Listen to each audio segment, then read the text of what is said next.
اور عوام کی جو پاپولر ویو ہے اس کے آگے آپ کھڑے نہیں ہو سکتے. 1 مہینہ آپ نے ضائع کر لیا ہے اور آپ کے پاس کوئی دکھانے کے لیے مہنگائی آسمان کو باتیں کر رہی ہے, اس کا آپ کے پاس کوئی ذکر نہیں ہے. یہ حکومت کیوں آئی ہے اس کا کوئی جواز نہیں ہے. وہ حکومت کیوں گئی ہے ان کا یہ ہے کہ غیر ملکی سازش کے ذریعے آئی ہے. تو اب یہ آپ جو بیان دے رہے ہیں, یہ جو ان کا خیال ہے کہ ہم پورے ملک سے لوگوں کو اسلام آباد کی طرف کال دیں گے اور اس کے مقابلہ نہیں کیا جا سکے گا, اب یہ اس کے دباؤ میں آ گئے ہیں اور اس کو یعنی اس کو سبسائڈ کرنے کے لیے, اس پر مٹی ڈالنے کے لیے, اس کو معاملے کو ٹھنڈا کرنے کے لیے یا لٹکانے کے لیے, اپنے آپ کو نکالنے کے لیے ایک انکوائری کی کمیشن کی باتیں کر رہے ہیں. یہ چیف جسٹس آف پاکستان کو کمیشن بلانا چاہیے. اور عمران خان نے تو یہ کہا ہے کہ ان سے اچھا کوئی چیف جسٹس نہیں ہے اور جج نہیں ہے, وہ اپنی نگرانی میں اس کا ساری اوپن انکوائری کرائے.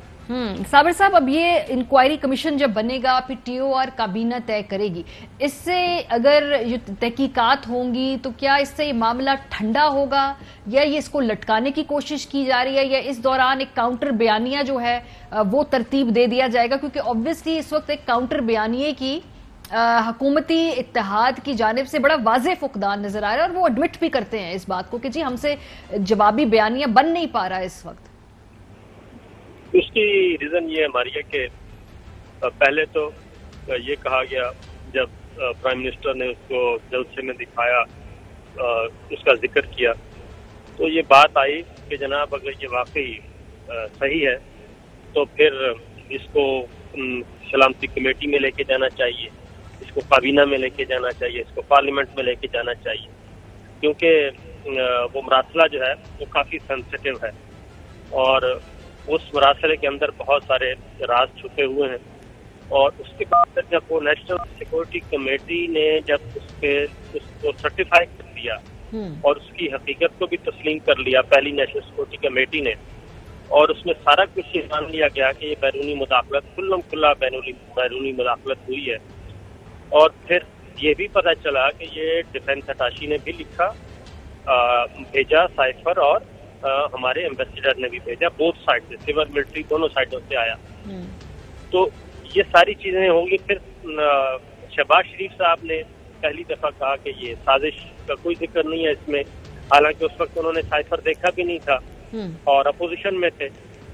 لیکن جب دوبارہ ان کی گورنمنٹ بن گئی تو پہلا نیشنل سیکورٹی کمیٹی کا اجلاس 1 پوائنٹ ایجنڈے کے لیے بلایا گیا, اور وہ تھا کہ اس سائفر کو ڈسکریڈٹ کیا جائے. لیکن اس میں بھی وہ کوشش کامیاب نہ ہو سکی. تو ایمبیسیڈر تھے اسد مجید صاحب, ان کو داد دینی چاہیے کہ انہوں نے ہر طرح کا پریشر قبول کیا اور انہوں نے جو لیٹر لکھا تھا, جو انفارمیشن پاس آن کی تھی, اس پہ وہ قائم رہے. اور ان کو بہت سارے سوالات کا بھی سامنا کرنا پڑا نیشنل سیکورٹی کمیٹی کے اجلاس کے اندر بھی اور اس سے پہلے بھی, لیکن انہوں نے اپنا موقف تبدیل نہیں کیا.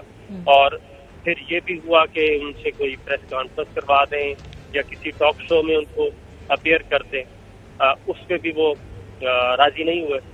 پھر یہ کہا گیا, پوری کمپین چلائی گئی کہ یہ خط جعلی ہے, اس کی حقیقت کوئی نہیں ہے. اس کے باوجود کہ نیشنل سیکورٹی کمیٹی سرٹیفائی کر چکی ہے اس کو. یہ پروسیس کیری آن تھا. پھر پرائم منسٹر عمران خان نے اس وقت جنرل طارق خان کو گورنمنٹ نے کہا کہ جی آپ کو ہم بنانا چاہتے ہیں. انہوں نے اپنے پیرنٹل ڈپارٹمنٹ سے پوچھا, پیرنٹ ڈپارٹمنٹ نے کہا کہ رہنے دیں. اس کے بعد پھر ڈاکٹر شعیب سٹل کو بنانے ان کو کہا گیا کہ جی آپ آئیں اس کمیشن کو ہیڈ کریں. انہوں نے بھی انکار کر دیا. پھر یہ چیف جسٹس آف پاکستان تک پہنچ چکا ہے, چیئرمین سینٹ تک پہنچ چکا ہے, اسپیکر قومی اسمبلی تک پہنچ چکا ہے, پریزیڈنٹ آف پاکستان تک پہنچ چکا ہے. پھر جاتے جاتے پرائم منسٹر عمران خان آخری کیبنٹ میٹنگ میں اس کو لمیٹڈ ڈی کلاسیفائی کر کے چلے گئے, اور اس میں کچھ جرنلسٹ کو بھی انہوں نے کہا کہ آپ بھی پڑھ لیں.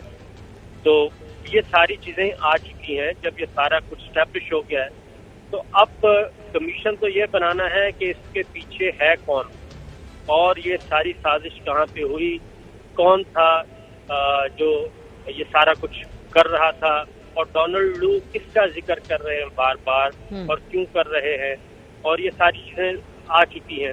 تو اب میرا نہیں خیال کہ اس میں یہ موجودہ گورنمنٹ اگر کوئی بناتی ہے کمیشن بناتی ہے تو اس کو کوئی ایکسیپٹ کیا جائے گا، کیونکہ یہ اس کو کرنا چاہ رہے ہیں کہ فوری طور پہ مستقبل میں یہ کوئی خطرہ نہ کھڑا کرے، اس کو یہیں پہ ہی ایک فائنڈنگز آئیں ہومیوپیتھ قسم کی اور یہ چیپٹر کلوز ہو جائے. تو یہ چیپٹر کلوز ہونے والا لگ نہیں رہا مجھے.